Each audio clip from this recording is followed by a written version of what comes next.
Olá, olá, meus amigos da Verbo Jurídico, sejam todos muito bem-vindos a mais um encontro do Jurisprudência em Pauta. Eu sou Vinícius Opponi, promotor de justiça aqui no estado de Santa Catarina, mestre em Direito e seu professor neste nosso projeto Jurisprudência em Pauta. Meus caros, estamos em retomada dos nossos episódios, agora vamos trabalhar com o episódio de número 89, já na casa nova, no estúdio novo, montado às pressas, para a gente poder dar continuidade aos nossos estudos aqui pela Verbo Jurídico, no nosso Jurisprudência em Pauta. Eu quero agradecer de coração as inúmeras mensagens de carinho, de apoio, de estimas de melhoras nessa nossa recuperação, né? E que eu recebi depois da cirurgia, depois que eu falei com vocês na aula passada, enfim, a turma muito gentil, muito carinhosa, e eu me sinto um feliz professor de ter o apoio, os bons votos de vocês, tá bom? Muito obrigado de coração a todos que gastaram aí uns minutinhos dos corridos dias de vocês para me direcionar uma palavra pelo Instagram, em particular, né? Então, muito obrigado a todos vocês. Vamos trabalhar então, meus amigos, escondendo esta cara feia no canto superior direito da sua tela. Vamos trabalhar com mais um episódio de Jurisprudência em Pauta, redes sociais à disposição de vocês. Minutos antes de começar a gravar essa aula, eu já atualizei o nosso grupo lá no Telegram. Então, até a pedido de uma querida aluna que me ajudou a recordar, né? Acabei deixando, salvo engano, uns 2 ou 3 episódios que ficaram sem os materiais respectivos lá no Telegram. E isso por conta dos sobressaltos aí dos últimos dias, mas está tudo atualizado lá no grupo no Telegram. E o Instagram está à disposição de todos vocês. Eu também tirei um pouquinho do tempo de hoje para responder alguns alunos que estavam lá pacientemente aguardando a minha resposta para algumas perguntas. Várias perguntas interessantes, é muito legal interagir com vocês no Instagram. A turma me traz umas questões bem interessantes, às vezes que me faz recobrar aspectos históricos, às vezes questões mais pragmáticas, às vezes questões de prova mesmo. Então, por favor, para mim é muito produtivo, é sempre muito proveitoso interagir com vocês nas redes sociais. Não sofra sozinho, o que eu puder ajudar você me chama por lá, tá bom? E aí, meus caros, como eu já havia antecipado no informativo anterior, nós estamos no episódio 89 e eu vou gastar um tempo substancial desse nosso encontro para a gente dar cabo do bendito informativo 1166, que é muito rico. Então a gente vai para a parte 2 dele, em que a gente vai ver, salvo engano, mais 2 ou 3 julgados.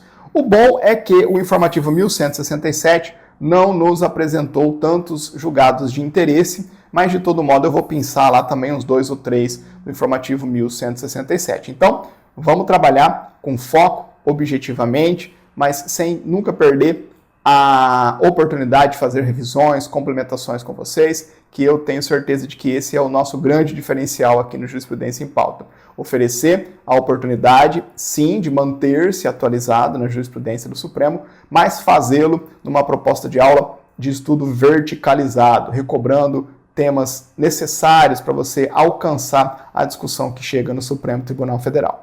Vamos lá então, meus amigos. Eu havia deixado para o episódio anterior, mas aí me faltou tempo, trabalhar com a DPF 366. Se você se recordar do episódio anterior, não precisa parar a aula aqui se você não assistiu o episódio anterior. Mas, de todo modo, naquele julgamento, no último julgamento com que nós terminamos o informativo 1166, né, paramos ali, nós estávamos examinando a discussão sobre a apreciação de contas dos chefes do Poder Executivo. Fizemos uma longa análise daquela metodologia, daquela construção constitucional que desenha um mecanismo especial para o exame de contas de chefes do Poder Executivo. Tranquilo? Não vou retomar para vocês aqueles comentários.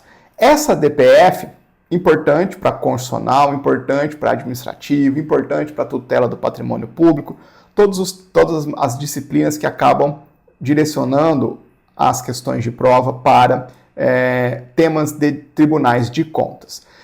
E aqui a gente vai ter um julgamento também nessa temática, como aquele anterior, que a gente terminou o informativo anterior, mas um julgado bem mais simples, uma questão bem mais imediata e bastante relevante também. Então, recobrando o básico com vocês, eu disse que os chefes do Poder Executivo estão sujeitos a um mecanismo especial de apreciação e deliberação sobre as contas prestadas, em que, essencialmente, esse julgamento é realizado pelo Poder Legislativo. Ah, professor, mas você disse que os chefes do Poder Executivo também vão estar, em casos determinados, sujeitos a uma prestação de contas e julgamento pelo Tribunal de Contas, não é? Sim, o Supremo aclarou isso no julgamento que a gente terminou de ver no episódio anterior. Então, aquela premissa está posta na mesa.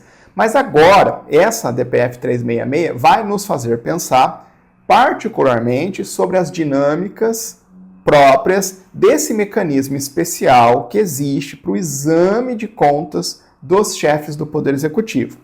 Os chefes do Poder Executivo vão prestar contas ao seu respectivo Poder Legislativo, que é o órgão competente para julgamento dessas contas. E aí, meus amigos, nós não podemos nos esquecer que o Poder Legislativo, quando vai fazer esse julgamento, ele conta com uma atividade de suporte do Tribunal de Contas. A Constituição Federal, lá no artigo 71, inciso 1º, desenhando a dinâmica no âmbito da União, estipula que as contas prestadas anualmente pelo Presidente da República vão ser julgadas pelo Congresso Nacional, mas esse julgamento vai contar com um parecer prévio do Tribunal de Contas. Eu gosto muito desse inciso 1º, porque ele nos ajuda também a lembrar o papel dúplice que o Tribunal de Contas tem na nossa realidade constitucional. Eu disse para vocês que ele, Tribunal de Contas, disse isso tudo no episódio anterior, né, no final. O Tribunal de Contas ele foi catalogado, foi apresentado como órgão auxiliar do Poder Legislativo, porém, doutrina e Supremo dizem o que o Tribunal de Contas faz é muito mais do que auxiliar o Legislativo. Ele sim auxilia o Legislativo, mas muitas vezes ele desempenha competências autônomas. E esse inciso 1º é importante porque aqui a gente tem uma competência típica de órgão auxiliar do Tribunal de Contas, porque a competência para julgar as contas do Presidente da República é do Congresso Nacional, mas esse julgamento vai ser precedido de um parecer prévio do Tribunal de Contas da União. Esse parecer prévio não vincula o julgamento do órgão legislativo, mas ele pressupõe a sua existência para o julgamento pelo órgão do Poder Legislativo, pelo Poder Legislativo respectivo. Tranquilo? Então veja que a Constituição Federal desenhou um sistema, um mecanismo especial em que o Legislativo recebe e julga as contas do chefe do Poder Executivo e, para fazê-lo, ele vai contar com o suporte, com um parecer, uma opinião do órgão de contas respectivo. Agora, olha só que interessante. Para que as coisas funcionem, né, a Constituição Federal estipula prazos para o Presidente da República e o chefe do Poder Executivo apresentar essas contas ao Congresso Nacional, ao Poder Legislativo. E aí, a Constituição também vem e fixa mais um marco temporal para a participação do Tribunal de Contas. Veja que esse parecer prévio deve ser elaborado em 60 dias a contar do seu recebimento, a contar do recebimento das contas prestadas. Fechado? Então, o chefe do Executivo presta contas, o Tribunal de Contas apresenta o parecer prévio, 60 dias para fazê-lo, o Poder Legislativo julga essas contas. A Constituição Federal fez esse desenho na dinâmica da União, ou seja, Presidente da República, Tribunal de Contas da União, Congresso Nacional. Todavia, basicamente, esse desenho constitucional previsto pela Constituição de 88 para a União se projeta para os estados e para os municípios na perspectiva do artigo 75 da Constituição Federal, uma norma de simetria do regramento do Tribunal de Contas da União para o âmbito dos estados, em especial para o Tribunal de Contas Estadual. Então, lá na dinâmica dos estados, o governador do estado vai prestar contas, a Assembleia Legislativa vai julgar e, para tanto, ela vai contar com um parecer prévio do Tribunal de Contas Estadual. Na mesma medida, no âmbito municipal. Fechado? Agora, olha só que questão interessante, né? Como a gente vê, às vezes, o Supremo, muitas vezes, infelizmente, né? O Supremo Tribunal Federal articulando julgamentos sobre problemas que basicamente decorrem do descumprimento da Constituição. A gente tem um problema, vai surgir um problema aqui nessa interação entre Executivo, Tribunal de Contas e Legislativo, que simplesmente decorre do descumprimento literal da Constituição. Qual que é a tônica? Nessa DPF 366, discutiu-se basicamente o seguinte cenário. E se o governador do Estado presta suas contas à Assembleia Legislativa, a Assembleia comunica o bendito Tribunal de Contas Estadual, só que passa 60 dias, 90, 6 meses, 1 ano, e nada do parecer do Tribunal de Contas Estadual. E aí, como fica a competência da Assembleia Legislativa para julgar as contas que foram contemporaneamente, oportunamente prestadas pelo governador do Estado, sem o parecer prévio do Tribunal de Contas? Será que a Assembleia Legislativa pode julgar a despeito desse parecer prévio, particularmente no cenário de inadimplência, por assim dizer, né, de impontualidade da Corte de Contas Estadual em não apresentar o seu parecer prévio? Veja que é um problema que o mundo real nos impõe, que resulta, ao fim e ao cabo, do Tribunal de Contas não cumprir o seu prazo.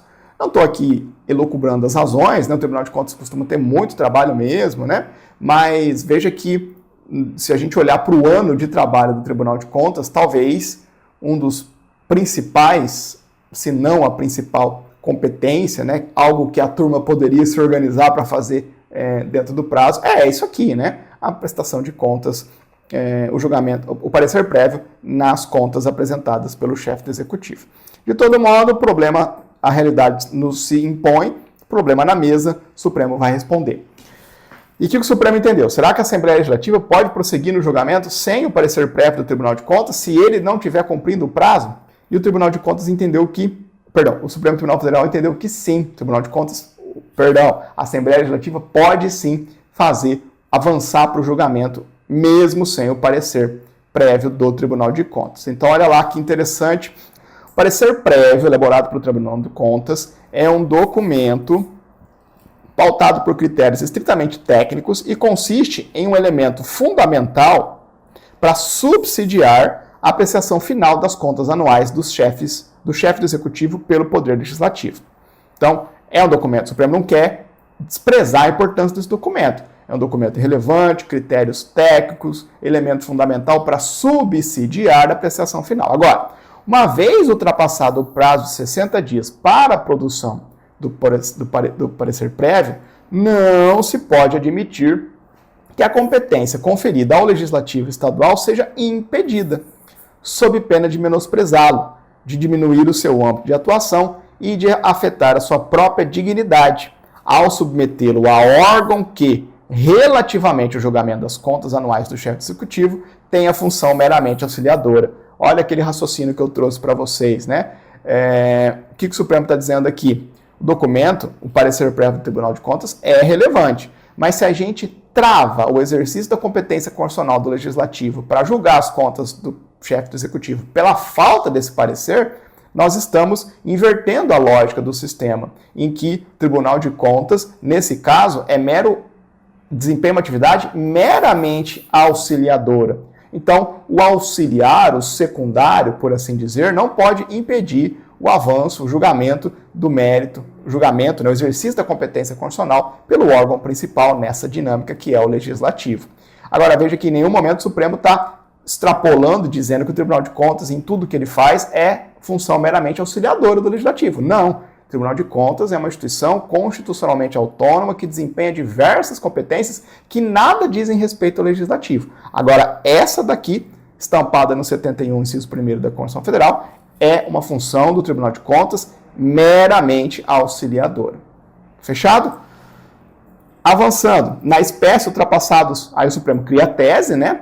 O entendimento maior, projeta para o caso aqui da DPF 366. Então, na espécie ultrapassados mais de 12 meses da prestação de contas anuais pelo governador do Estado de Alagoas, o Tribunal de Contas local ainda não havia elaborado os pareceres prévios pertinentes, o que revela descumprimento desproporcional e deliberado do prazo constitucionalmente estipulado, apto a frustrar as competências as competências próprias do respectivo Poder Legislativo, devido ao elevado potencial de causar danos irreparáveis ao sistema de freios e contrapesos e, consequentemente, transgredir o princípio da separação dos poderes. Claro, né? Se a gente veja que a razão de ser desse mecanismo especial de prestação de contas do chefe do Executivo ao Legislativo é o princípio da separação dos poderes. O princípio da separação dos poderes, descrito lá no artigo 2º da Constituição Federal, vai inspirar diversos institutos do funcionamento do Estado brasileiro, incluindo-se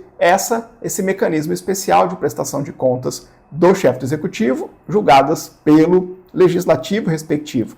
Então, o descumprimento de prazo pelo Tribunal de Contas acaba travando, prejudicando em potencial um dos mecanismos que estão a serviço do princípio da separação dos poderes, por isso da possibilidade de se avançar, de se permitir o julgamento de mérito, julgamento das contas pelo Legislativo, mesmo sem esse parecer.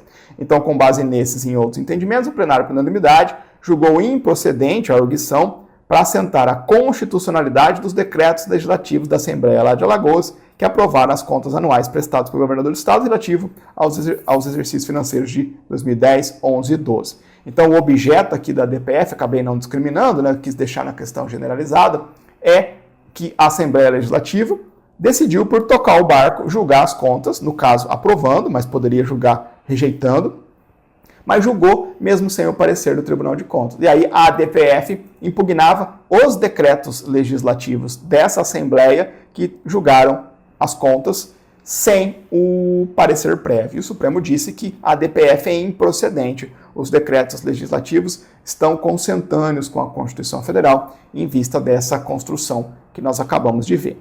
Fechado? Conclusão, resumo para vocês aí, a inércia do Tribunal de Contas Estadual a emitir parecer prévio dentro do prazo constitucionalmente estipulado não impede o Legislativo de julgar as contas do chefe do Poder Executivo local. Fechado? Primeiro julgado aí na conta para vocês. Vamos caminhar agora para a ADI 7698. ADI 7698. Um julgado sobre direito eleitoral, pessoal. Sair de administrativo para eleitoral, né? Mas não se assustem, eu sei que, pessoal, não existe mais, igual direitos humanos, direito eleitoral, não existe mais aprovação em concurso de carreira jurídica sem dominar eleitoral.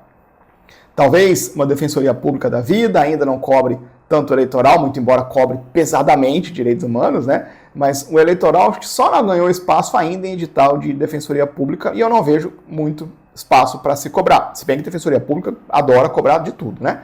Mas desconheço, pelo menos, o edital de defensoria que cobra eleitoral. De todo modo, magistratura, MP, Delta, cobram, né? Procuradorias estaduais, advocacia pública, talvez uma coisinha ou outra de constitucional, né? Mas, de todo modo, eleitoral é matéria central, você tem que dedicar o seu tempo a ela. E é uma matéria com altíssimo custo-benefício.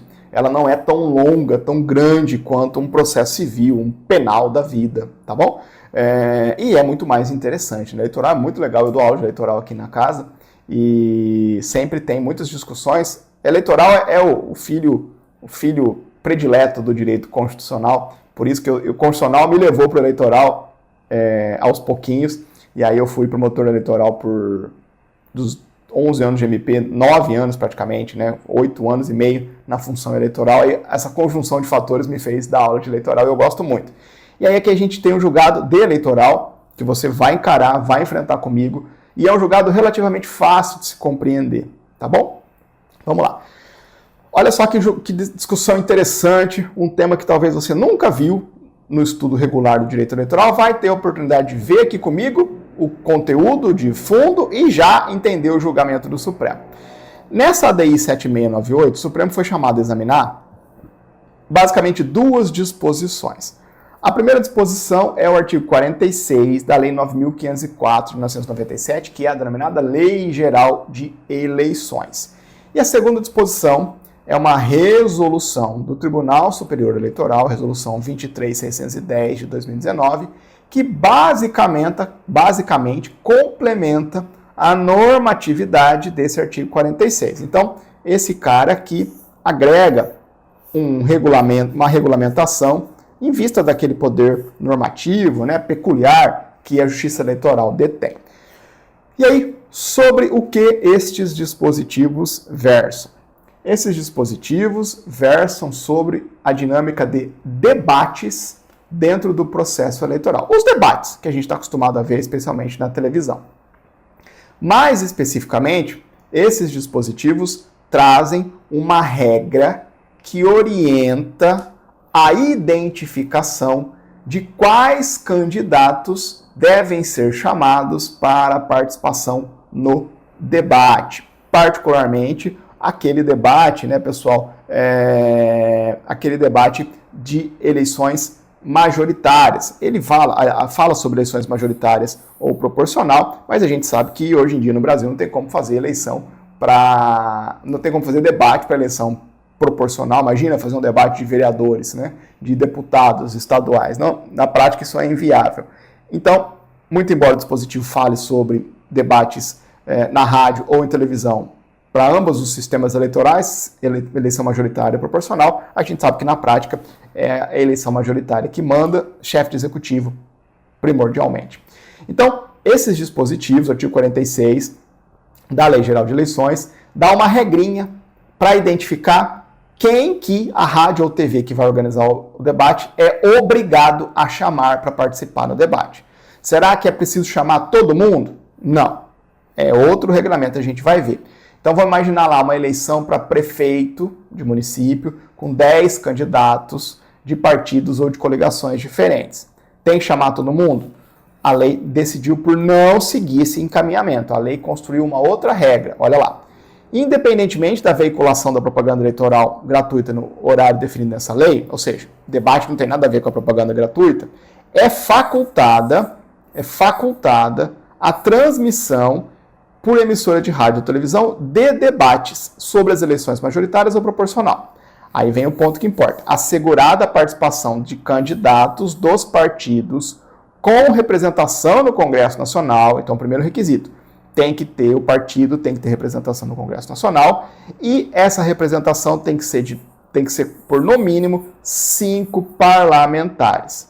Então, o candidato integrante de um partido que tem representação no Congresso em no mínimo de 5 parlamentares, esse candidato tem participação obrigatória no debate. Agora, quanto aos demais candidatos oriundos de partidos sem representação no Congresso ou com representação no Congresso até 4 parlamentares, a participação é facultativa, vai depender da emissora de rádio ou TV fazer ou não o convite.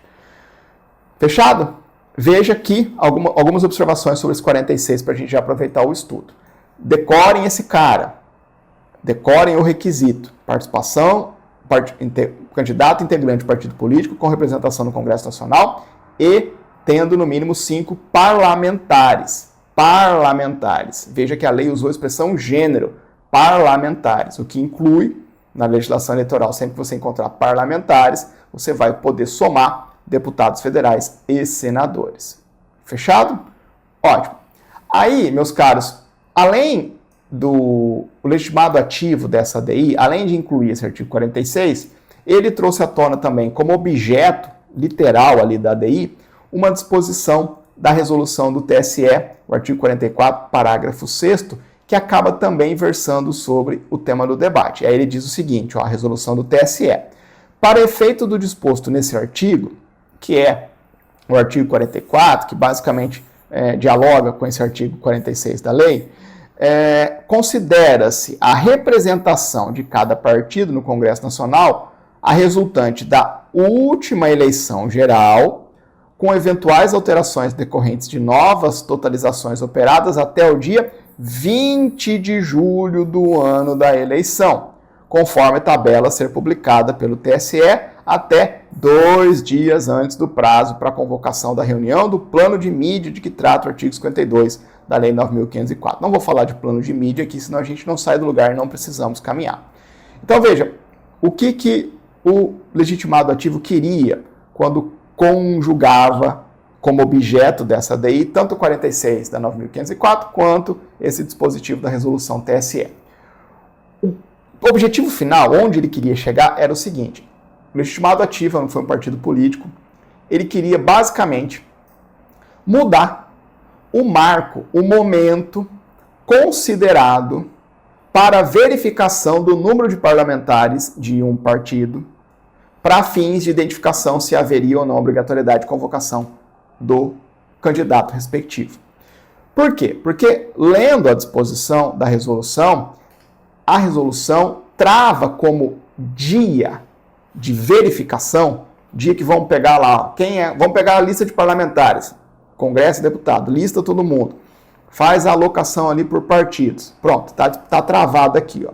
Emissoras de rádio e televisão, se vocês forem fazer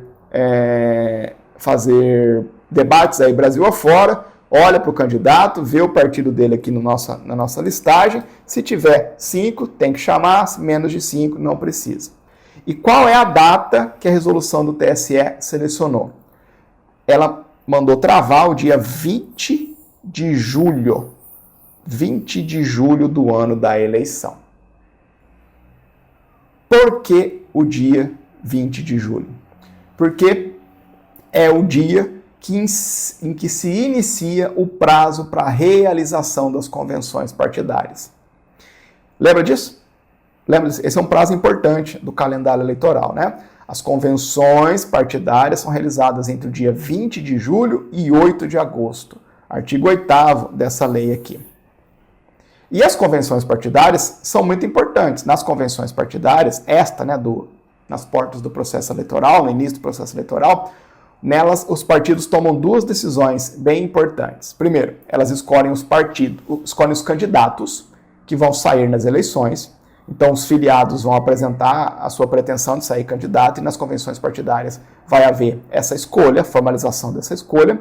E também nas convenções partidárias, os partidos vão decidir sobre fazer ou não coligação. Coligação. Reunião temporária de partidos políticos para participar de um determinado pleito eleitoral, lembrando que coligação partidária hoje só pode para eleição do sistema majoritário, né? Senador e chefe de executivo. Então veja que interessante. O TSE decidiu por congelar o quadro de parlamentares ali no dia 20 de julho. Dia 20 de julho, ninguém fez ainda convenção partidária, porque é o dia 1 para começar a fazer convenção partidária, né? E aí, o que o legitimado ativo queria? Olha só a construção, você vai entender o porquê que os caras estão discutindo isso. O partido político queria jogar, o legitimado ativo, queria jogar esse prazo para depois da convenção partidária. O partido político queria que o Supremo desse basicamente uma interpretação conforme aqui a esses dispositivos e extraísse uma interpretação que dissesse o seguinte: a verificação do número de parlamentares do partido vai se dar depois do prazo das convenções partidárias. E por quê? Porque depois das convenções partidárias poderia haver, por força das convenções partidárias, a coligação. E a coligação poderia sinalizar para a possibilidade de se computar o número de parlamentares de todos os partidos coligados, para fins de se identificar se o candidato daquela coligação iria ou não obrigatoriamente para o debate. Vou repetir, tá bom? A lógica posta pela legislação é: para o candidato ser obrigatoriamente chamado para o debate, precisa integrar partido político com representação no Congresso por no mínimo 5 parlamentares. O momento de verificação desse número de parlamentares é o dia 20 de julho, dia 1, de primeiro dia, para as convenções partidárias. O partido político apresenta essa ADI, coloca como objeto tanto a disposição da lei eleitoral, da lei geral de eleições, quanto a resolução do TSE, buscando ao fim e ao cabo que o Supremo permitisse que essa verificação fosse feita após as coligações, a realização das convenções partidárias, e de modo a permitir também que fosse computado, para fins de verificação desse número mínimo aqui de 5 parlamentares, o número de parlamentares presentes nos partidos políticos coligados. Então o partido lá, partido X, tem 2 parlamentares. Faz uma coligação com o partido Y, que tem 4 parlamentares. Faz uma coligação para prefeito do município tal. Fez a coligação lá, homologou o resultado, fez a convenção partidária ali no dia 22, 23 de julho, os partidos aprovaram a coligação, formalizaram a coligação, pronto, partido X entra com 2, partido Y entra com 4, soma, tem 6, o candidato daquela coligação, do partido X e Y, agora está ali vinculado a uma coligação que tem 6 parlamentares, ele poderia participar, ele teria que participar obrigatoriamente dos debates. É isso, essa volta toda, esse rolê todo, para a gente poder, basicamente, para o Supremo, basicamente, ter a oportunidade de mudar essa compreensão. Tá bom? Para mudar essa compreensão. Então, o partido aqui queria que o Supremo julgasse inconstitucional esse parágrafo 6º da resolução do TSE, porque é dele que está a foto ali do dia 20 de julho, e essa foto não era útil para a tese. Então, inconstitucionalidade do parágrafo 6º da resolução do TSE e interpretação conforme ao artigo 46 da Lei 9.504, para agregar essa referência temporal de cômputo do número de parlamentares apenas depois da realização das convenções partidárias. Tranquilo? Julgado eleitoral sempre tem os seus desafios aí de compreensão, né? Antes da gente ver o mérito dessa ADI 7698, eu preciso lembrar com vocês do que o Supremo julgou na ADI 5423. ADI 5423. Por que essa ADI é importante? Mais uma recapitulação com vocês. Esse artigo 46 que vocês estão lendo aqui, que está na tela para vocês, é o vigente, né? É o artigo vigente, objeto da ADI 7698. Mas ele foi alterado por uma lei lá de 2017, Reforma Eleitoral de 2017, Lei 13.488.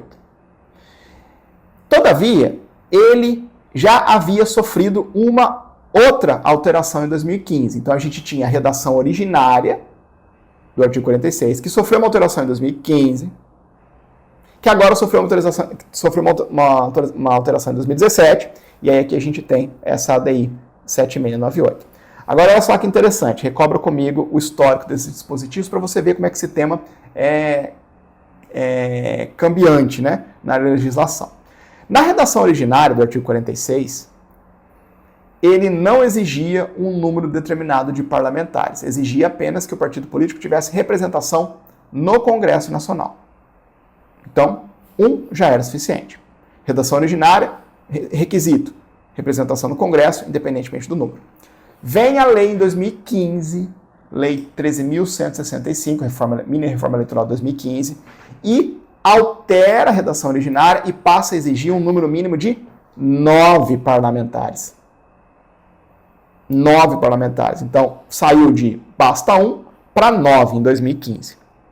E aí, nessa redação, que exigia 9, foi ajuizada essa ADI 5423. E o Supremo julgou essa ADI 5423 como improcedente. O Supremo entendeu que essa alteração legislativa, subindo a barra, né, de representação no Congresso Nacional de 1 para 9 para participar obrigatoriamente de debate, era constitucional. Aí veio a lei em 2017 e deu uma calibrada, baixou de 9 para 5. Baixou de 9 para 5. E aí agora a gente tem essa ADI 7698, que não está se limitando a atacar apenas, ou melhor, não está atacando mais apenas o número, o 5. Está atacando o momento de verificação desse número. Fechado? Mas eu preciso recobrar com vocês a ADI 5423, senão a nossa explicação ficaria incompleta para a gente entender, para a gente compreender a decisão da Corte aqui. ADI trabalhosa. Primeiro ponto que eu trago para vocês é uma preliminar. Está no informativo, professor? Não, não está no informativo. A turma não coloca mais isso em informativo. A gente tem que ir para a ementa, para a íntegra da ADI, para a gente ter a oportunidade de explicar o processo constitucional com vocês. Mas, de todo modo, a gente tem o seguinte: o Supremo conheceu apenas em parte do objeto da ADI. Em termos de objetos normativos, nós tínhamos o 46 da 9.504 e o 44, parágrafo 6 da resolução do TSE. O Supremo não conheceu da ADI quanto ao dispositivo da resolução do TSE. E por que não? Será que porque Nunca uma resolução do TSE pode ser objeto de ADI? Não, resolução do TSE pode sim ser objeto de ADI. Nós já tivemos algumas resoluções do TSE objeto de ADI, julgada no mérito. O Supremo conheceu da ADI, que tinha como objeto uma resolução do TSE, e julgou o mérito. Então, o porquê que o Supremo aqui decidiu por não conhecer da ADI nesse ponto, parcialmente, nesse aspecto do objeto. Aqui a gente tem que lembrar do básico, por isso que tem que ter a base sólida em controle de constitucionalidade, senão vira uma bagunça mesmo na cabeça de vocês, né?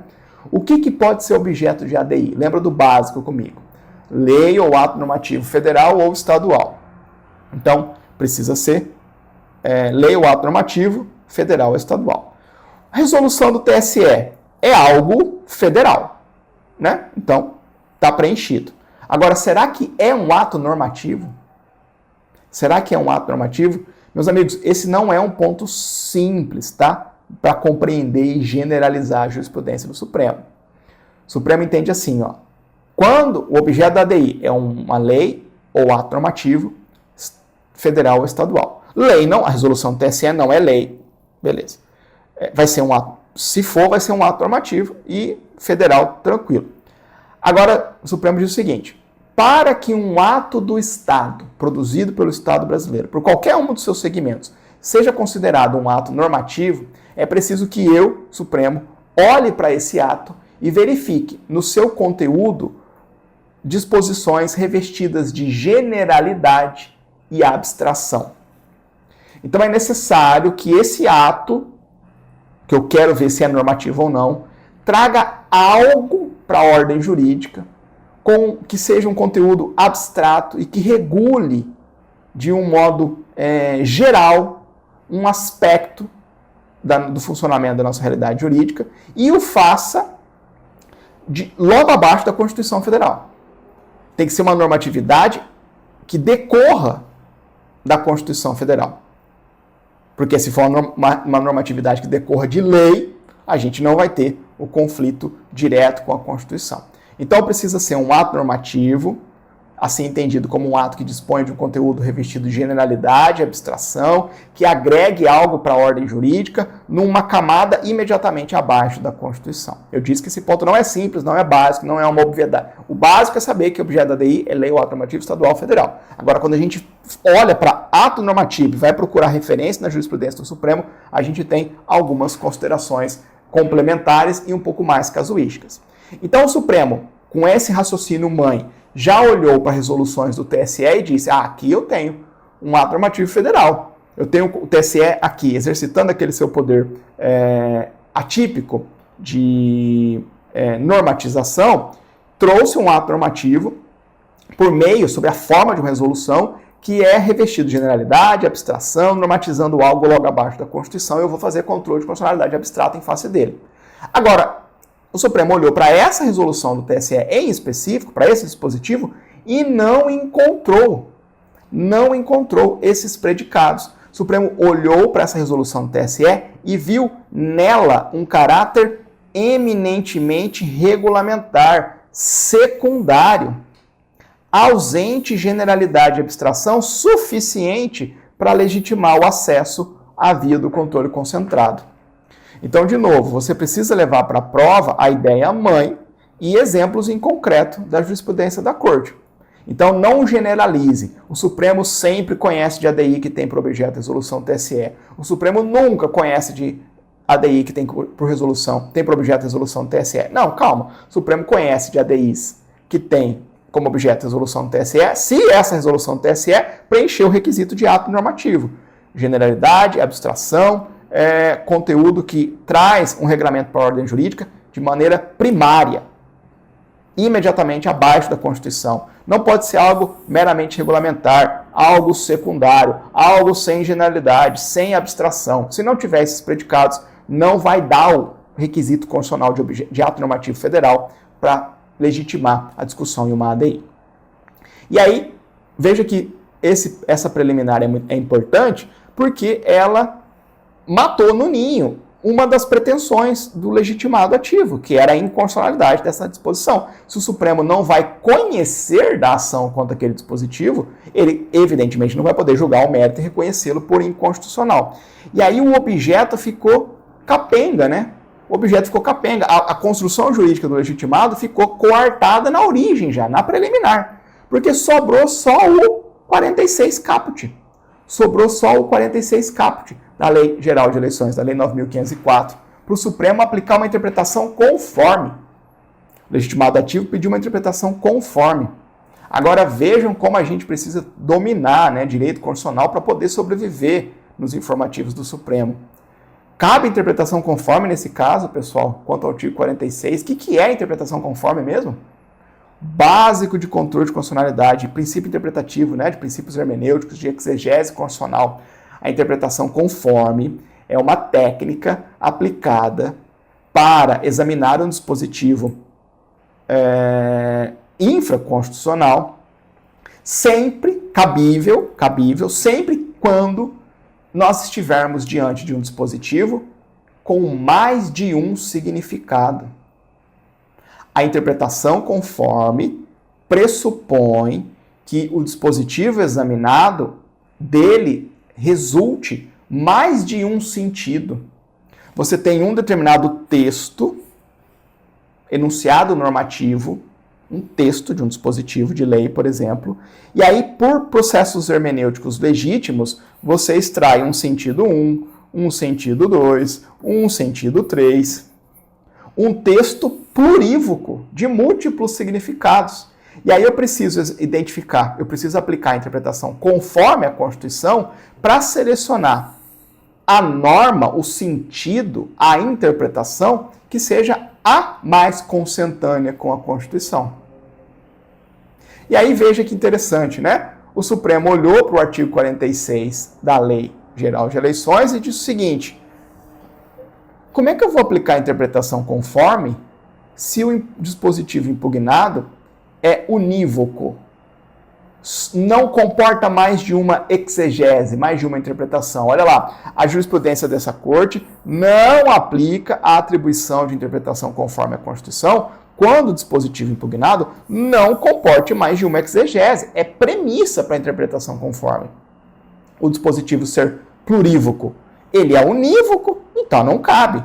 Aí veja, embora a lei de 2017, aí por isso que eu precisei revisar com vocês aquela linha do tempo, né? Embora a lei 13.488 de 2017, aquela que reduziu de 9 para 5, tenha reduzido o quantitativo mínimo de parlamentares de 9 para 5, este tribunal já assentou a constitucionalidade do dispositivo impugnado na sua redação anterior, isto é, de regra mais restritiva do que atualmente vigente. Aí entra aquela ADI que eu mencionei para vocês. O Supremo olhou para aquele movimento do legislador lá de 2015, que elevou de 1 para 9 o requisito de representação no Congresso Nacional para um partido ter o seu candidato como obrigatoriamente participante de um debate, disse legítima atuação do legislador. Agora vem o legislador, põe de 9 para 5, como é que eu, o tribunal, vou decidir diferente? Não vou decidir diferente. É legítima essa opção do legislador. E aí veja, no que toca aquele marco temporal, né? A cereja do bolo da tese do legitimado. Ó. Na espécie, antes de ler, de novo ainda com a interpretação conforme, o Supremo disse assim: essa pretensão do legitimado ativo de eu proceder à interpretação conforme, além de ser ruim, porque o dispositivo só tem uma exegese possível, ele está pedindo para eu, Supremo, extrapolar as possibilidades da interpretação conforme. A interpretação conforme não pode agregar um sentido normativo ao texto. A interpretação conforme, quando cabível, diante de um dispositivo plurívoco, que nem é o caso, mas quando cabível, a interpretação conforme vai lá, identifica os sentidos possíveis e pinça e trava aquele que é mais consentâneo com a Constituição. E nesse processo de aplicação da interpretação conforme, não se pode agregar normatividade ao texto. Aí traz esse comentário complementar, essa ideia complementar, para a pretensão do legitimado ativo. O que o legitimado ativo queria que fizesse? Que o Supremo declarasse inconstitucional a resolução do TSE, já morreu. dessa interpretação conforme o artigo 46, para nele embutir um sentido que fizesse que fizesse a quantificação de parlamentares depois da convenção partidária. O Supremo disse, tá, mas como é que eu vou fazer isso se o próprio artigo 46 em nenhum momento estipula o marco temporal? O artigo 46 não fala isso. Ele não fala o momento em que se deve olhar para o partido político e ver o número de parlamentares que ele tem. Não há um elemento temporal no artigo 46. Então, eu não posso usar a interpretação conforme para agregar esse sentido normativo a esse texto. Não é para isso que a interpretação conforme serve. Então, não cabe a interpretação conforme, porque o dispositivo só comporta uma exegese, e ainda que coubesse, eu não posso, por interpretação conforme, agregar sentido normativo a um texto. Não há como a corte fazer isso. Isso transfiguraria a jurisdição constitucional na atuação do Supremo como legislador positivo. Ah, professor, mas o Supremo está cansado de fazer papel de legislador positivo. Sim, de fato ele faz. Às vezes, com exceção. Com um redobrado ônus, né? Para fazê-lo. Aqui ele não está fazendo. Não está fazendo. Está deixando a jurisdição constitucional para a figura do legislador negativo mesmo. Tirar do mundo legislativo aquilo que é contrário à Constituição.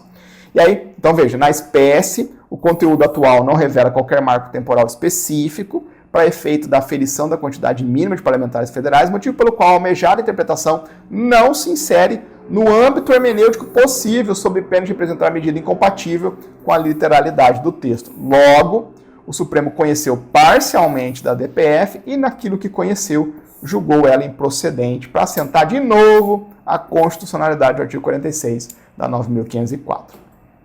Resumo fica aí para vocês. Gostou do julgado, pessoal? Bacana, né? Interessante esse julgamento aqui. Fica a referência para vocês desse tema relevante em direito eleitoral, né? O direito eleitoral tem uma parte muito densa de normatividade, essa parte de propaganda, debate, prestação de contas. Poxa, tem uma porrada de disposições na legislação eleitoral que você precisa sobreviver na leitura dela e sempre se atentar para julgamentos do histórico do Supremo sobre esses temas, tá bom? Não costumam ser temas tão explorados em prova, mas cai. Não é tema, não são os queridinhos, né? Como registro de candidatura, inelegibilidades, enfim, os temas queridinhos de eleitoral são outros, mas isso cai, faz parte de uma nota consistente em eleitoral, você conseguir ter fôlego de avançar para o processo eleitoral, ver propaganda, ver debates, o regramento do processo eleitoral em si, né, com todas aquelas suas etapas constitutivas. Tranquilo? Vamos seguir? ADI agora 7390, o informativo 1166 é inimigo do fim, esse negócio não acaba, daqui a pouco a gente vai pular para o próximo informativo. Lembra que eu precisei de 2 episódios, 1 episódio e meio, né, praticamente, e a gente não acabou ainda. ADI 7390, julgado importante para direito penal e direito constitucional, um tema velho conhecido na jurisprudência do Supremo Tribunal Federal, mas que eu ainda não tive oportunidade, pelo menos não que eu me recorde, de articular aqui com vocês no Jurisprudência em Pauta. Então, vamos aproveitar para abrir um capítulo novo aqui na nossa saga. Vamos passar os olhos, compreender, ainda que de maneira estratégica, a seguinte discussão. Possibilidade ou impossibilidade, e, se for possível, os limites do controle do indulto concedido pelo presidente da República. Indulto. O indulto natalino, para facilitar um pouco aqui a apresentação do tema. Para entender essa discussão, vamos nos lembrar de algumas premissas importantes. A primeira premissa é recordar que o indulto, ao lado da anistia, são, ou o indulto né, um mecanismo político por meio do qual o Estado brasileiro vai renunciar ao seu direito de exercer o jus puniendi, a aplicação da lei penal ao caso concreto. Especificamente quanto ao indulto, a doutrina faz uma diferenciação. Lembra lá? Duas espécies de indulto. De um lado, o indulto coletivo, que é concedido a uma coletividade, um grupo de pessoas que tenham praticado uma determinada infração penal e atendam às exigências fixadas ali no indulto. O melhor exemplo de indulto coletivo é o indulto natalino, aquele que o presidente da República externa ao final do ano, né? E ao lado do indulto coletivo, a gente tem o indulto individual, também chamado de graça. O indulto individual, a graça é concedida a uma pessoa, a um indivíduo, um condenado especificamente. Ambas as modalidades de indulto são de competência do presidente da República, com base nesse dispositivo que está aí na tela para vocês, o artigo 84, inciso 12 da Constituição Federal. Esses atos de clemência do Estado, né, temos o indulto e temos também a anistia. A anistia, ela ganha vida por meio da atuação do legislativo. Nosso foco aqui é o indulto, nessa revisão rápida do indulto coletivo e do indulto individual. Avançando, meus caros, ainda a título de uma revisão mais ampla, lá do direito penal, teoria geral do direito penal, né, a gente tem que se lembrar qual é a consequência jurídica do indulto. Ambas as espécies de indulto, tanto o coletivo quanto o individual, a graça, são causas de extinção da punibilidade, artigo 107, inciso 2º da Constituição Federal, e além disso, ambos têm como consequência afastar a execução da pena, ou seja, o cumprimento da pena imposta. Então, o indulto ataca o efeito penal principal, que é a pena imposta e a sua expectativa de execução, de cumprimento. Por essa razão, os demais efeitos da condenação penal, os efeitos secundários da condenação penal, vão remanescer, vão se manter presentes, ainda que a pena tenha sido indultada, né? O crime e a pena respectiva tenha sido objeto de indulto. Isso consta, inclusive, da súmula 631 do STJ. Dito isso, vamos dar um passo para nos aproximar do objeto dessa ADI, que é o decreto de indulto natalino do ano de 2022. No Brasil, tradicionalmente, nós temos anualmente o decreto de indulto natalino, produzido, né, emanado do presidente da República, com base nesse artigo 84, inciso 12. Salvo engano, foi só em 2021 que nós não tivemos. Eu lembro vividamente do decreto de indulto natalino de 2022, porque eu estava numa promotoria de execução penal à época. E aí, eu creio que foi o primeiro decreto de indulto natalino que eu peguei numa promotoria de execução penal que tinha regime fechado e regime semiaberto. Fiz por muitos anos execução penal, mas fazia regime aberto e penas restritivas de direito, sursi, enfim, os decretos de indulto natalino sempre dão muito trabalho, agitam a promotoria de justiça ao longo dos meses de dezembro, janeiro e fevereiro. Mas foi a primeira vez que eu peguei um decreto de indulto natalino com repercussão em PECs de regime fechado e semiaberto. Então, eu nunca vou esquecer o decreto do indulto natalino de 2022. E aí, meus caros, veja, como é que funciona o decreto de indulto natalino se você nunca teve a oportunidade de ver? O decreto de indulto natalino, ele traz uma série de balizas.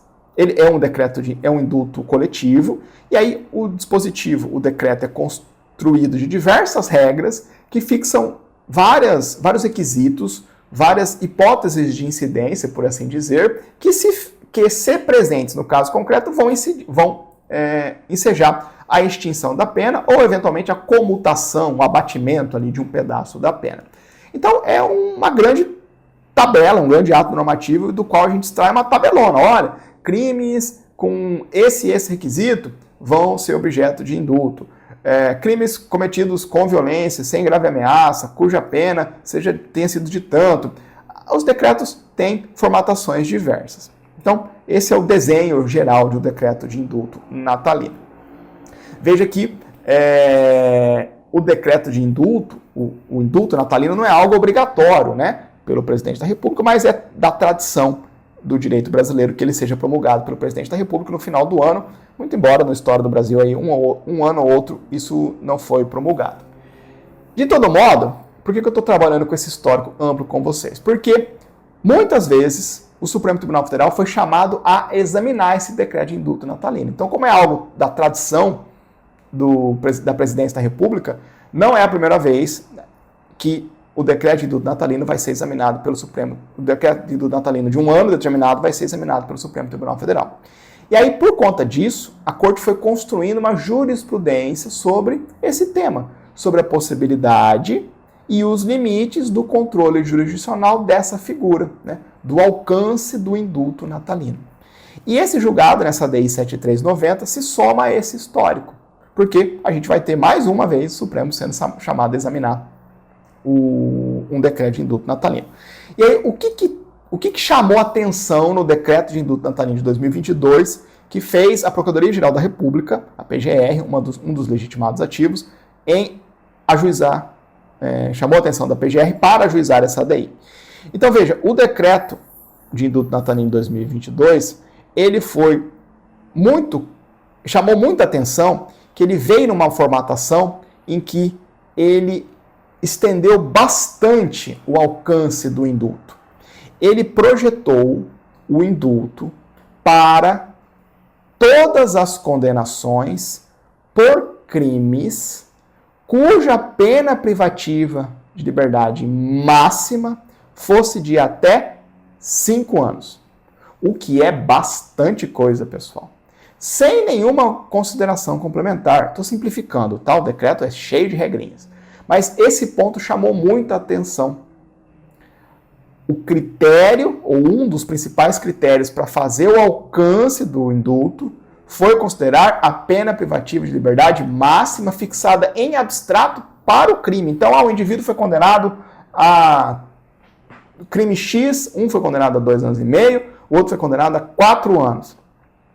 Tradicionalmente, era muito comum que os decretos de indulto natalino mandassem olhar para a pena fixada. Aqui, esse decreto veio diferentão e falou, não, vamos olhar a pena privativa de liberdade máxima em abstrato e vamos colocar ela num patamar considerável, 5 anos. 5 anos para a PPL máxima em abstrato. E, além disso, uma outra regrinha que chamou a atenção desse decreto de indulto natalino, que fez esse caso chegar no Supremo Tribunal Federal, foi a determinação que essa regra se fizesse presente até mesmo em caso de concurso de crimes. Então, o indivíduo foi condenado pela prática do crime X e Y em concurso de crimes. Não vou falar aqui dos sistemas de aplicação de pena em concurso de crimes, concurso material, concurso formal, crime continuado, enfim. O decreto falou, se tiver concurso de crimes, considere as penas dos crimes isoladamente. Isoladamente. Então, condenou em concurso formal, crime X e Y, aplicou a pena lá. Não, irrelevante a pena aplicada em razão do crime continuado, do concurso formal. Olha a pena do crime X em abstrato, pena do crime Y em abstrato. Se a máxima em abstrato for inferior a 5 anos, está indultado também. E esses pontos chamaram muita atenção na prática, na vivência desse decreto e ensejou, por diversas razões, o ajuizamento da DI 7390. Então, em síntese, o Supremo Tribunal Federal foi examinar essa construção, né? Essa construção do decreto de indulto natalino de 2022, mas ele vai fazê-lo considerando-se o longo histórico de julgamentos da Corte, reiterado histórico de julgamentos da Corte relativo a esse tema. Será que o Supremo pode ficar fazendo controle de constitucionalidade de decreto de indulto natalino? O informativo foi muito didático aqui e ele começa recordando alguns aspectos ordinários sobre o indulto que eu quero fazer a leitura com vocês. Então vamos lá. O indulto natalino consiste em ato privativo e discricionário do presidente da República, com amparo no princípio da separação dos poderes e no sistema de freios e contrapesos. O decreto, é editado de forma coletiva, acarretando a extinção da punibilidade do réu ou investigado e sua utilização do indulto é vedada para crimes específicos, tortura, tráfico de entorpecente, terrorismo e crimes hediondos. Então, olha que informação relevante que o Supremo nos dá aqui. O Supremo está recobrando que é um ato privativo e discricionário do presidente da República, artigo 84, e que ele decorre da separação dos poderes do sistema de freios e contrapesos. E aí, na parte final, ele diz, extingue punibilidade, 107 do Código Penal, revisei com vocês, de réu investigado. E há um limite constitucional para a aplicação do indulto. Não pode o indulto para crimes específicos. Tortura, tráfico, terrorismo e crimes hediondos. Por que eu quero chamar a atenção de vocês para esse ponto? Porque esse ponto é uma interpretação que o Supremo está dando no artigo 5º, inciso 43 da Constituição Federal. Lembra lá? A lei considerará crimes inafiançáveis e insuscetíveis de graça ou anistia. A prática de tortura, tráfico, terrorismo e os crimes hediondos. A literalidade da Constituição Federal prevê que esse rol, os 3 T's, né, tráfico, tortura, terrorismo e hediondos, os 3 T's e os hediondos, vão ser inafiançáveis e insuscetíveis de graça ou anistia.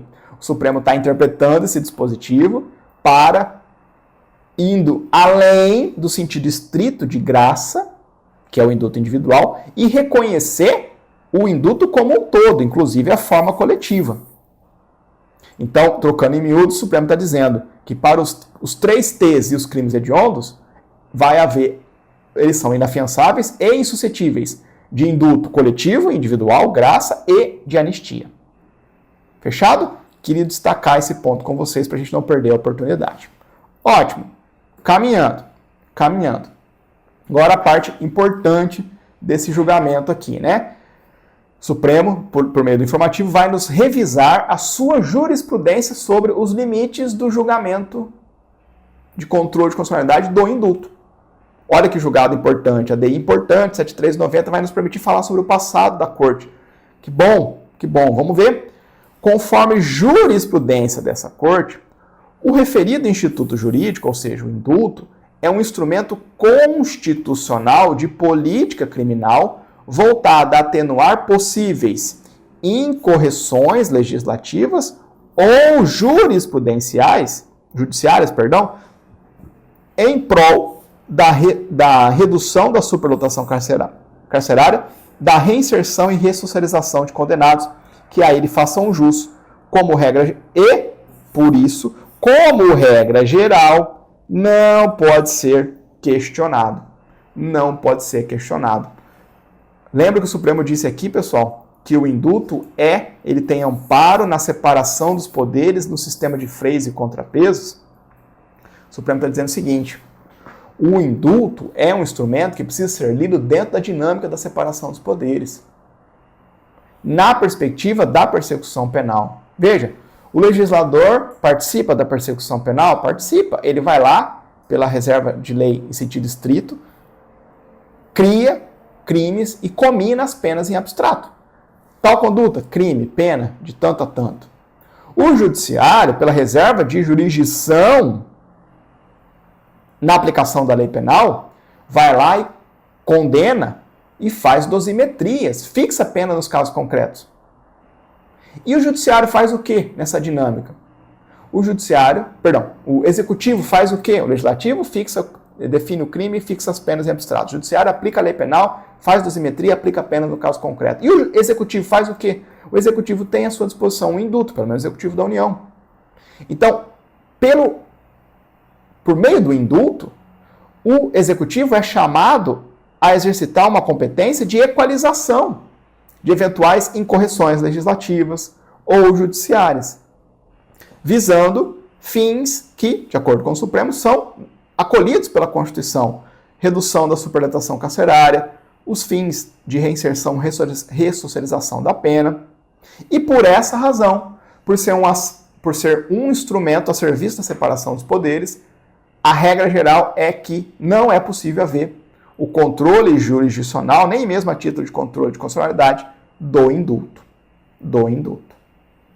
Ótimo. Porém, há 2 cenários excepcionais em que a porta desse controle vai ser aberta. Cenário 1. Um indulto que viola as balizas que o próprio Poder Constituinte deu. Quais balizas? Aquele rol de crimes que não são passíveis de indulto. Artigo 5º, inciso 43, que eu recordei com vocês. Os 3 T's e os hediondos. Cenário 2, de controle excepcional de indulto, desvio de finalidade. Indulto com outra finalidade que não seja aqueles objetivos constitucionais que o Supremo já antecipou. Alguém lembra de um famoso caso de exceção nesse cenário 2?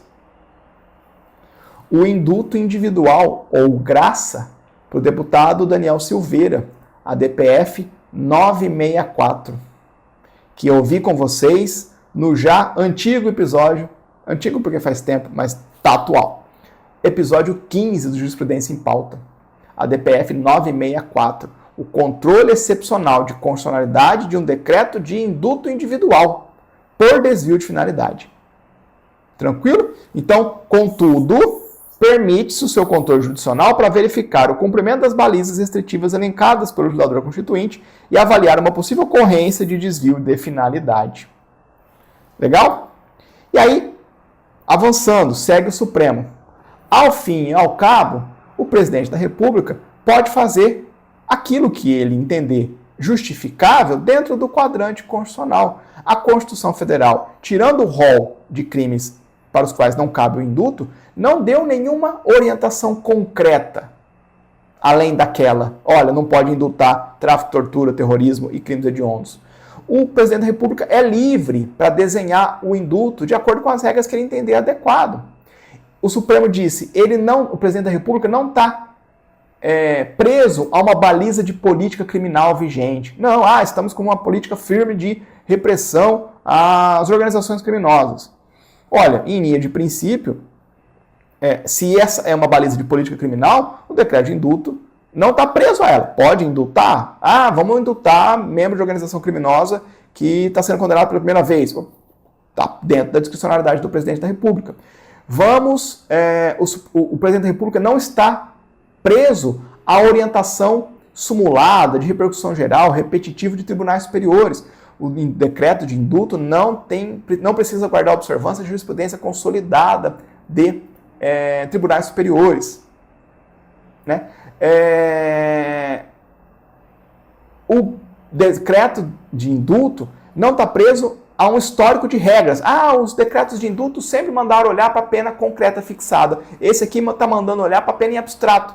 Irrelevante. Não há balizas pré-determinadas pela Constituição Federal para orientar o decreto de indulto. As balizas de política criminal não precisam orientar, a jurisprudência dos tribunais superiores não precisa orientar, a tradição dos decretos de indulto e as regras como elas eram construídas não precisam orientar. Tudo está aberto à construção anual pelo presidente da República. Então, dada a inexistência de uma sistemática pré-determinada para a concessão da indulgência soberana, o presidente da República pode exercer esse poder exclusivo sem a necessidade de seguir parâmetros específicos, como pena máxima, seja em concreto ou em abstrato, percentuais, tempos mínimos de cumprimento de pena, nada. É um baita poder, né, pessoal? É um baita poder. E aí, revisada a jurisprudência do Supremo, reconhecida os dois cenários excepcionais, o Supremo olha para o caso e fala, eu não tenho exceção aqui. Eu não tenho exceção para fazer controle das opções externadas pelo presidente da República quando concedeu o decreto de indulto natalino de 2022. Na espécie, o então chefe do Poder Executivo Federal editou o decreto de indulto natalino que não violou os preceitos constitucionais na medida em que buscou alcançar crimes de menor reprovabilidade social e possibilitou a aplicação da benesse nas hipóteses de concurso de crimes. Com base nesses entendimentos, o Supremo, por unanimidade, julgou improcedente a ação e reconheceu a constitucionalidade daqueles dispositivos lá do decreto 2022, que deu vida ao decreto de indulto natalino de então. Tranquilo, pessoal? E aí, finalmente a gente chega no informativo 1167. Já vou caminhar para ele, pessoal. Nós temos um informativo aqui, se você olhar, a gente tem uns 7 ou 8 julgamentos nele, né? Mas nem todos são importantes para a prova. Vocês vão ver que lá tem 2 julgamentos de tributário bem puros, que são muito específicos, não compensam aprofundamento. A gente tem uma ADI importante, a ADI 7702, que é relativa ao Fundo para a Reconstrução do Rio Grande do Sul, em razão das enchentes do ano passado. Se você prestar concurso para o Rio Grande do Sul, vale a pena você ler, mas apenas para o Rio Grande do Sul. A gente tem um julgado sobre anistiados políticos, uma questão bem específica, bem antiga, né? De um movimento lá na década de 70, que foi alterada em 2021. Acho que nem para direitos humanos, em prova puxadíssima, eu vejo isso sendo cobrado. Aí acabam sobrando, limpando o informativo, 3 julgados relevantes. Desses 3 julgados relevantes, um deles, a gente tem nesse informativo 1167, o julgamento de mérito de um julgamento que a gente viu a medida cautelar. Então, eu vou deixar depois no final para vocês, a gente viu o julgamento do Supremo, a medida cautelar do Supremo em uma das ADIs, e aqui e aí é uma daquelas ADIs que eu digo, olha, eu não vejo o Supremo no mérito mudando o julgamento da cautelar, tá bom? Dito e feito, no informativo 1167, a gente vai ver a notícia do julgamento de mérito de uma ADI, que nós já estudamos a medida cautelar e não tem nada de novo no tema. Então, limpando o informativo 1167, sobram 2 julgados relevantes e ambos nós vamos estudar agora. O primeiro deles é o mandado de injunção 7452. Mandado de injunção 7452. Mudei o setup aqui do Jurisprudência em Pauta. Estou vendo que eu corto a minha cabeça aqui, né? Muda o quarto do estúdio, muda a distância da câmera, e essa é a primeira aula que eu gravo no estúdio novo, né? Então estou vendo que eu vou ter que fazer um ajuste aqui, senão eu me corto. Enfim, mandado de injunção 7452, a gente tem um julgamento relevante para direito constitucional e legislação penal especial, Lei Maria da Penha, e também para direitos humanos, tá bom? Proteção à população LGBT. Meus caros, julgado muito noticiado na mídia, talvez você já tenha ouvido falar sobre ele, a possibilidade ou não de aplicação da Lei Maria da Penha para casais homoafetivos do sexo masculino e para mulheres travestis ou transexuais. Você já deve ter ouvido falar sobre esse tema. Os professores de Instagram, muito mais engajados do que eu, noticiam isso 5 minutos depois do julgamento. Eu, inclusive, fiz um post em parceria com a Verbo, tão logo saiu esse julgado, porque de fato era importante, mas agora vamos fazer um estudo um pouco mais detido sobre ele. Meus caros, precisamos começar nos lembrando do escopo, da finalidade, da razão de ser originária da Lei Maria da Penha, né? O fundamento constitucional da Lei Maria da Penha é muito mal revisado no estudo para concurso. Há uma previsão constitucional expressa no artigo 226, parágrafo 8º, que exige do Estado brasileiro uma atuação protetiva para assegurar assistência à família na pessoa de cada um dos que a integram, criando, para isso, mecanismos para coibir a violência no âmbito das suas relações. Então, a própria Constituição Federal, no artigo 226, parágrafo 8º, exige do Estado uma atuação de asseguramento à assistência de cada um dos membros da família, criando mecanismos para coibir a violência intrafamiliar e, de maneira um pouco mais amplificada, na dinâmica das relações de afeto como um todo.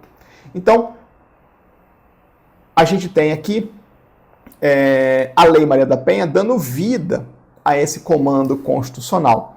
Concebeu-se uma legislação para dispor, para criar um mecanismo adequado para proteger a mulher nas suas dinâmicas familiares e nas suas relações íntimas de afeto. Então veja que o escopo original da Lei Maria da Penha, da Lei 11.340 de 2006, é o de proteger a mulher do fenômeno da violência doméstica e familiar. Veja que a finalidade desse artigo 226, parágrafo 8º, não se esgota na Lei Maria da Penha, porque a Constituição é literal em dizer que o Estado tem que assegurar assistência à família na pessoa de cada um dos que a integram. E aí, ainda que tardiamente, e depois inclusive de sofrer uma censura perante a Comissão Interamericana de Direitos Humanos, no caso Maria da Penha, o Brasil vem e edita a Lei 11.340. Agora, de novo, a Lei 11.340, a Lei Maria da Penha, não esgota a finalidade constitucional. A proteção esperada pela Constituição é para alcançar todos os integrantes da família. Nesse caminhar, nós tivemos legislações complementares que buscam estabelecer a proteção para outros membros, outros integrantes da família. O Estatuto do Idoso, a Lei 10.741 de 2003. Nós tivemos também a própria Lei Henri Borel, que é uma lei relevantíssima, que foi visivelmente inspirada pela Lei Maria da Penha, para projetar mecanismos de proteção para o enfrentamento da violência doméstica e familiar em face de crianças e adolescentes. Então eu preciso que você tenha o fundamento constitucional na cabeça, 226, parágrafo 8º, e as leis que foram dando completude, dando vida, né? Dando concretude legislativa a esse comando. Dito isso, meus caros, vamos avançar para uma segunda revisão relevante, uma revisão rápida sobre o mandado de injunção. Nós todos sabemos, já disse isso aqui no Jurisprudência em Pauta diversas vezes, que o neoconstitucionalismo, fase do constitucionalismo que nós estamos vivendo, grosso modo, né, do qual a Constituição Federal é um dos frutos, é um movimento que permitiu ou tem permitido o controle das omissões inconstitucionais. O neoconstitucionalismo projetou força normativa às disposições da Constituição, de modo a se reconhecer que tão grave quanto fazer aquilo que a Constituição, fazer algo que a Constituição veda, é deixar de fazer algo que a Constituição determina. Então, o não fazer que rompe com o comando constitucional precisa também receber uma censura a título de controle de constitucionalidade. E essa construção habilita o controle das omissões inconstitucionais. E no direito brasileiro foram desenhados dois mecanismos que permitem o controle das omissões inconstitucionais. Dois mecanismos específicos para controle de omissões inconstitucionais. Ação direta de inconstitucionalidade por omissão e o nosso mandado de junção, que é o tema de fundo desse nosso julgado, previsto ali no artigo 5º, inciso 71. Conceder-se-á o mandado de injunção sempre que a falta de norma regulamentadora torne inviável o exercício dos direitos e liberdades constitucionais e das prerrogativas inerentes à nacionalidade, soberania e cidadania. Tranquilo? Feita essa revisão muito pé no chão sobre o mandado de injunção, a gente pode já caminhar para o objeto desse nosso MI 7452. Meus amigos, esse mandado de injunção foi impetrado por entidades que defendem os interesses da população LGBTQIAPN+.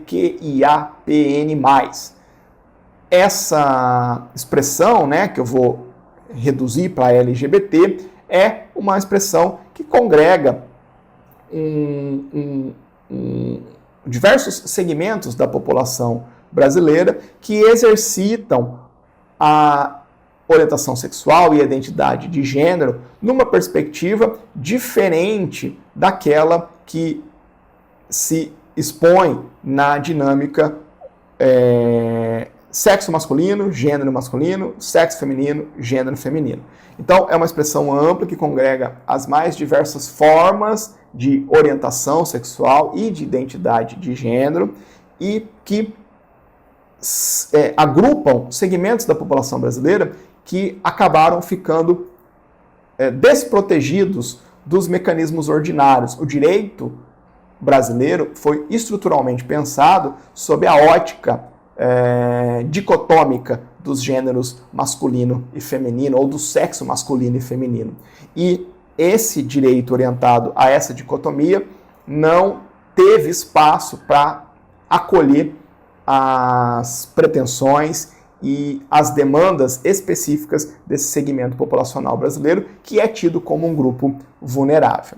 E aí, nesse contexto maior, houve, nesse mandado de junção, a alegação de uma omissão legislativa atribuída ao Congresso Nacional pela falta de um regramento legislativo voltado ao enfrentamento da violência doméstica e familiar na dinâmica específica de casais homoafetivos do sexo masculino e mulheres travestis ou transexuais.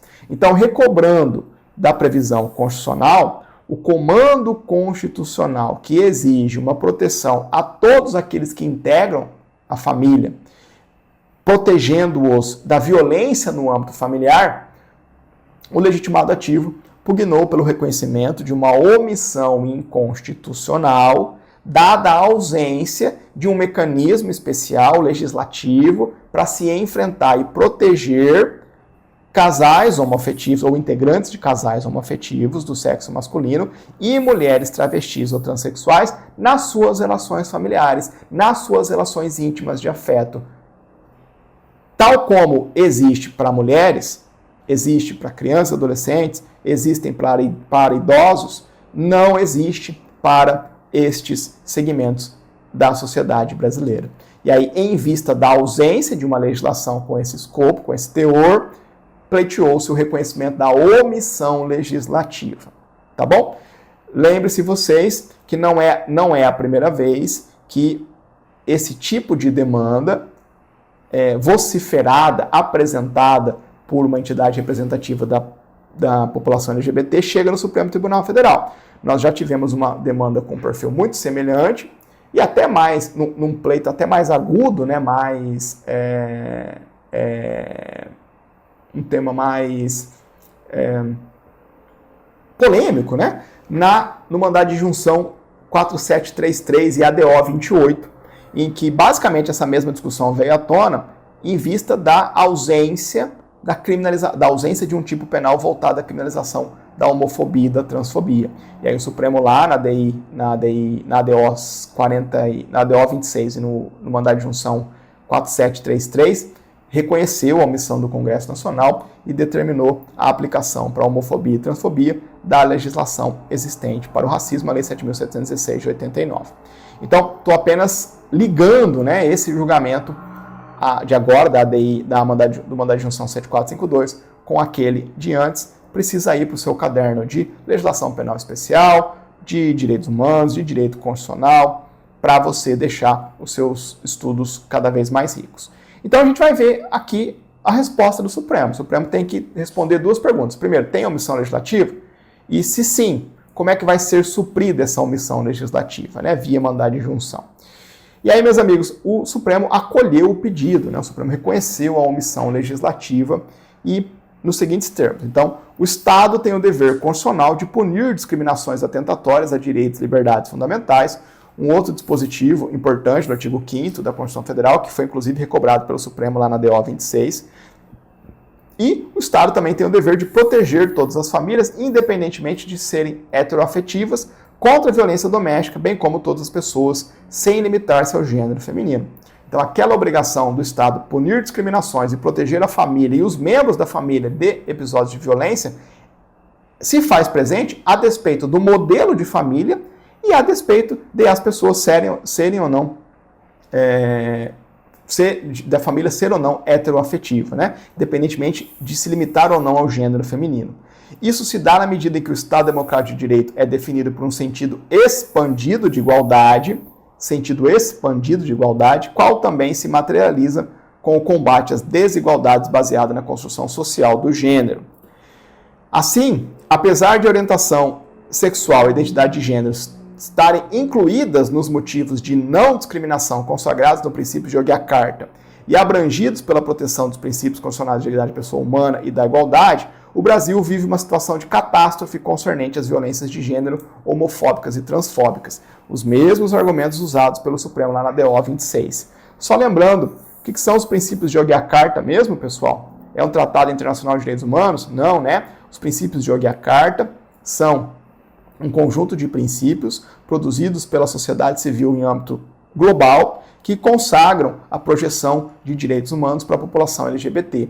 E aí, nesse rol de princípios, nós temos o reconhecimento de que a orientação sexual e a identidade de gênero são aspectos da identidade pessoal que não podem orientar tratamentos discriminatórios. Então, essa construção já está dentro dos princípios de Yogyakarta. O Supremo, sempre que enfrenta casos relativos à pauta da população LGBT, costuma recobrar os princípios de Yogyakarta. Por isso que esse rol de princípios aparece em muitos editais de direitos humanos. E essa mesma construção, que se extrai dos princípios de Yogyakarta, o Supremo já reconheceu presente na realidade jurídica brasileira como abrangidos pela proteção à dignidade da pessoa humana e a proteção da igualdade, né? Ao sentido amplo, expandido de igualdade. E a despeito disso tudo, desse embasamento jurídico, o Supremo conclui: o Brasil ainda vive uma situação de catástrofe. É a mesma expressão que a Corte usou na ADO 26. Catástrofe, concernente às violências de gênero homofóbica e transfóbicas. Dito isso, o Supremo avança para o objeto da mandado de junção. A Lei Maria da Penha, reconhece que, ainda que as mulheres sejam pessoas em situação de vulnerabilidade social, a violência doméstica ou intrafamiliar não ocorre apenas em relações de homens e mulheres. A referida lei prevê sua aplicação independentemente da orientação sexual, o que abrange relações homoafetivas com pessoas do sexo ou do gênero feminino. Essa é uma construção que nós já tínhamos estabelecida, né? A proteção da Lei Maria da Penha tinha como escopo a mulher, independentemente da sua orientação sexual. Então, ainda que a Lei Maria da Penha tenha sido concebida, desenhada na ratio do legislador para a relação heteroafetiva, casal homem e mulher, a proteção que a lei dá em concreto se volta à mulher, a despeito da sua orientação sexual. Então, desde antes, relações homoafetivas entre pessoas do mesmo sexo ou gênero feminino já estavam cobertadas pela proteção da Lei Maria da Penha. Sobra, portanto, a dinâmica dos casais homoafetivos do sexo masculino e também a questão das mulheres transexuais. E aí, diante disso, olha o Supremo avançando para o reconhecimento da omissão. Os homens GBTI+, não dá para ser o L, porque o L é de lésbicas, né? Então, os homens GBTI+, em relação com outros homens, também merecem essa especial proteção do Estado contra a violência sexual, devido à situação de vulnerabilidade social que enfrentam por causa da homotransfobia. O Supremo enxergando a mesma demanda de uma proteção especial, tal como a Lei Maria da Penha enxergou, por um fundamento diverso, a vulnerabilidade social decorrente da homotransfobia.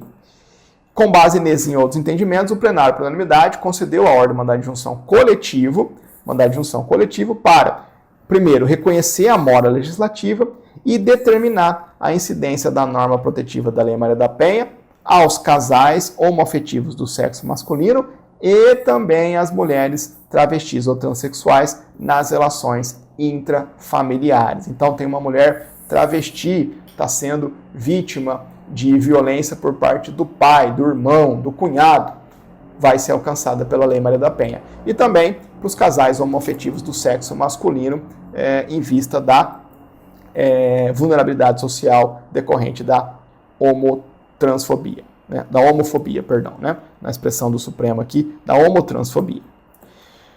Fechado? Então, o resumo fica aí para vocês. Meu tempo está praticamente estourado, mas eu quero rapidamente recobrar com vocês o segundo julgado importante aqui desse informativo, ADI 4293. Julgado bem simples, pessoal. Um julgado sobre repartição de competência legislativa e princípios da ordem econômica. Bem tranquilo.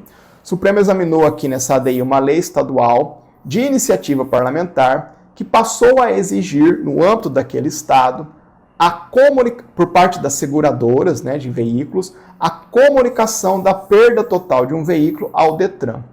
E também a lei determinou que todo carro objeto de sinistro teria que ser destruído totalmente, para que com isso não fosse mais possível a reutilização de peças. Então, deu perda total, tem que comunicar e tem que destruir totalmente para impedir a reutilização de peças. O legitimado ativo, um representante dessas associações de seguradoras, né, e de empresas dessa área, levantou no Supremo Tribunal Federal, nessa DI 4293, uma usurpação de competência privativa da União para legislar sobre várias coisas, direito civil, seguros e trânsito, várias disposições do artigo 22. E, além disso, também se discutiu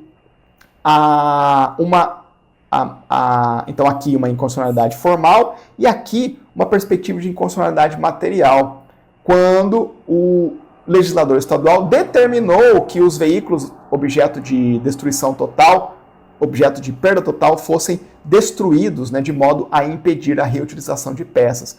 Argumentou-se aqui também uma indevida restrição à livre iniciativa e livre concorrência, princípios ou referências, né, da ordem econômica, princípios da ordem econômica do artigo 170 caput e inciso 4º da Constituição Federal. O Estado pode sim intervir na ordem econômica, mas ao fazê-lo tem que fazer de modo proporcional, razoável. Você só pode tolher os meios de um empresário gerir o seu negócio o Estado só pode fazer isso quando demonstrar que está a serviço de um outro bem jurídico constitucional relevante.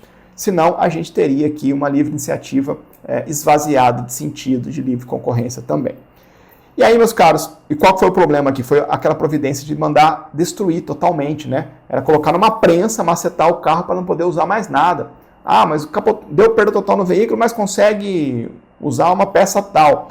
Tá, talvez se tiver o controle da origem, saber que não vender essa peça como nova, como reaproveitada, observando parâmetros de segurança, será que não pode mesmo reutilizar essa peça? Será que essa gerência não é algo que o Estado pode regular e permitir a livre iniciativa do que simplesmente vedar? Então, sob esse aspecto também veio a discussão aqui de inconstitucionalidade material por violação a princípios da ordem econômica. E aí, meus amigos, o Supremo entendeu que a lei é inconstitucional por diversos problemas. Primeiro, usurpação de competência privativa da União, de fato, né? Além disso, o Supremo também identificou aqui mais um problema, um vício de iniciativa. Um vício de iniciativa. Lembra? Lei estadual de origem parlamentar, que acabou criando uma competência nova para o Detran, órgão do Executivo. Qual a competência nova? Se a empresa de seguros, a seguradora vai ter que informar o Detran do sinistro, da perda total, o Detran vai ter que receber essa informação, catalogar, arquivar essa informação, é competência para o Detran também. E aí a gente sabe que, por se tratar de um órgão integrante do Poder Executivo, não é possível haver iniciativa parlamentar sobre essa matéria. Há uma iniciativa privativa do chefe do Executivo, artigo 61, parágrafo 1º, inciso 2º, que rege a iniciativa privativa do Presidente da República, mas que se projeta para os estados também. Então, a simetria lá do regulamento do Presidente da República se aplica para o governador de estado, não pode o legislador estadual, por iniciativa parlamentar, ficar versando sobre competências de órgão do Executivo. E ainda, um terceiro problemão, a questão da violação desproporcional, desarrazoada aos princípios da ordem econômica, livre iniciativa, liberdade de concorrência, quando passou a exigir aquela destruição total dos veículos objeto de sinistro. Então a lei é formalmente inconstitucional por usurpação de competência, formalmente inconstitucional por violação de iniciativa privativa e materialmente inconstitucional por violação aos princípios da ordem econômica. Tranquilo? E aí fica o resumo para vocês. Meus amigos, só para mostrar para vocês, né, para provar naquela relação de outros julgamentos, nós tivemos também a ADI 7715 sendo noticiado seu julgamento de mérito, né? Aqui uma ADI que a gente viu no episódio 76, comentários ao informativo 1154, a gente viu o julgamento da medida cautelar nessa ADI. O Supremo reconheceu em definitivo, no mérito, a inconstitucionalidade de uma lei estadual que estabelece sanções a ocupantes comprovadamente ilegais e invasores de propriedades privadas, rurais ou urbanas no âmbito do seu território. Tudo sobre esse julgamento a gente viu de maneira bem completa nos comentários à medida cautelar. Lembra? Sempre que eu trago uma medida cautelar para aula, eu falo, pessoal, tem medida cautelar que eu trago, porque eu aposto muito alto que o Supremo não vai mudar nada no mérito, então já vamos estudar esse negócio agora. E tem cautelar que eu não trago, porque o tema é muito ruidoso, é uma cautelar muito fracionada, muito fragmentada, não compensa, aí eu deixo de lado. Essa daqui era uma cautelar que valia o estudo já feito, valia o estudo já à época, e aqui a gente só colhe os frutos do estudo já feito, né? Foi, salvo engano, no comecinho desse ano que a gente viu, final do ano passado, comecinho desse ano que a gente viu esse episódio 76. Tranquilo? E com isso a gente encerra mais um Jurisprudência em Pauta, meus amigos. Ficam aí as minhas redes sociais mais uma vez à disposição de vocês. É um prazer estar de volta com vocês, dando seguimento aos nossos estudos. Obrigado a todos pela presença constante. Deixa o joinha na nossa aula. Se inscreve no canal da Verbo, nos acompanhe nas redes sociais, conheçam os nossos cursos aqui, tá bom? Forte abraço a todos, fiquem com Deus e até uma próxima oportunidade.